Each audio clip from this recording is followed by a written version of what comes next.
These drivers are some of the bravest in the world, doing 150 miles an hour up a mountain with 2,000 foot drops and no barriers. To make it even trickier, the course is over 12 miles long and you complete it whilst the elevation is sapping mental power. I summarize Pikes Peak by its extremity. The weather, the risk, the unknowns, and the grandeur of the scenery, no less. That's Randy Pobst, a two-time Daytona 24-hour winner and has raced Pikes Peak many times in anything from a Ford Mustang to a Tesla Model 3. He knows both the highs and the lows of the yearly race to the clouds, the Pikes Peak Hill Climb. So why do we think this is the toughest racetrack on the planet? Hold the comments. You may be thinking, isn't the Nurburgring the most dangerous track in the world? And you've got a good point, but let me explain how Pikes Peak is different. The Nordschleife is a formidable beast. 12 miles, 156 corners and absolutely no runoff. Memorising the track in the first place is a challenge, let alone racing other cars and navigating the unpredictable weather. There are hundreds of accidents every year on the Nordschleife, and it's certainly very good at catching out even the most experienced drivers. However, Pikes Peak is as if you wrap the Nordschleife around a mountain. The Nordschleife and the Pikes Peak Hill Climb course are almost exactly the same length, both at roughly 12 miles long and around 150 turns. However, the big difference is that the Pikes Peak climb starts at 9,000 feet and climbs up a mountain to over 14,000 feet at the summit. This is only just under half the cruising altitude of a Boeing 737 and high enough to cause some pretty serious altitude sickness. Adding to this, there is no runoff and only guardrails between you and finding out the terminal velocity of your car, and in some spots there are no barriers at all. Top section has these 100-mile-an-hour sweepers. Mountain on the left, blue sky on the right, nothing but air. Pikes Peak is the second longest running race in the world after the Indy 500, where in 1916 locals began racing up the Pikes Peak Highway, competing for the fastest time. And since then it has bred hundreds of custom cars and has been the stage for some of the bravest, most highly skilled drivers on the planet.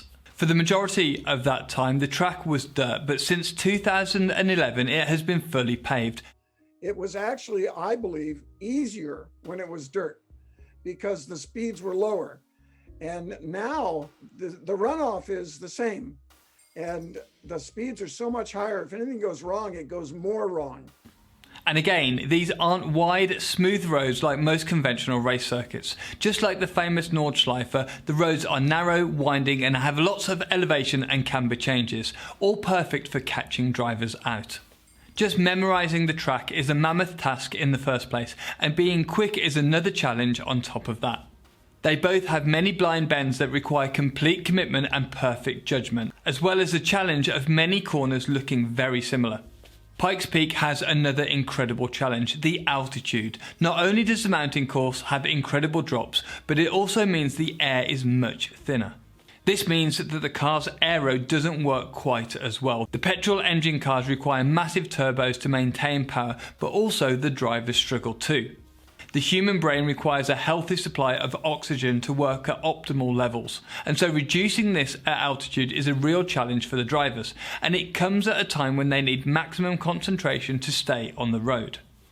The lack of oxygen is enough to rob around 30% of the power from a petrol engine and does a similar thing to your brain power. So the drivers have oxygen piped straight into their helmets to help them stay sharp the whole way up the run. It improves mental clarity and it's safer and it's just better for you. I don't think there's a measurable way. I've never tried it with and without back to back. It's also a comfort to sit on the line and feel that oxygen's going psh, psh. That's how it works. You get a little psh every so often. And for a lot of the cars Randy has run in the past, they essentially have to stay as stock road cars. Part of the challenge is the altitude. Tuning your car to run at 14,000 feet. Where do you do that? And the electric cars, because of this altitude, they have a tremendous advantage because the electrons, they don't care about the altitude. There is also another huge challenge that is unique to Pikes Peak. If you're racing at the Nordschleife, there are practice days and qualifying before the race. However, at Pikes Peak, you don't do the full run until race day. No testing and no full runs. But there's that drama of one run, you get one shot in unknown conditions at very high risk in extreme machines. Again, you don't get to practice it, and it's different every year. Qualifying is only over the bottom stretch, and you are only allowed to practice one section at a time in the week running up to the race, where the conditions will almost certainly be different.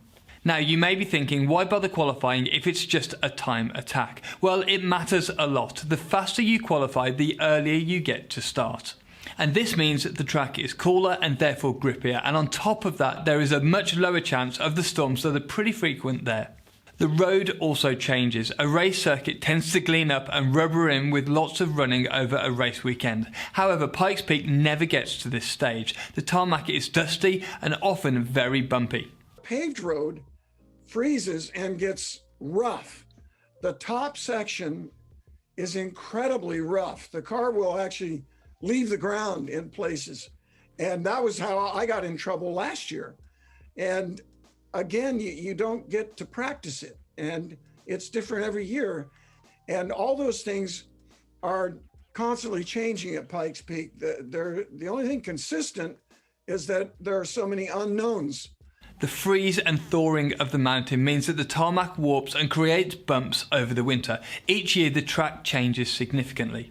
Despite Randy's extensive experience and driving skill, even he has got caught out a few times, showing it only takes a tiny mistake to have a huge crash.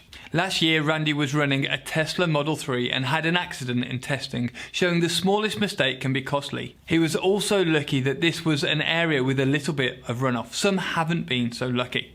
There have been many accidents where people have made a tiny mistake and have slid over the edge. Thankfully, in all of these accidents, the drivers have got out without major injuries.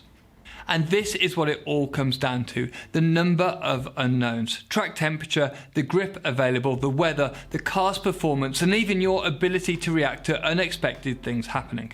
It's a constant management of risk. How far can I push it here and make it? And that's part of the thrill too, because sometimes you push it a little too far and you get one of those kind of whoa, made it.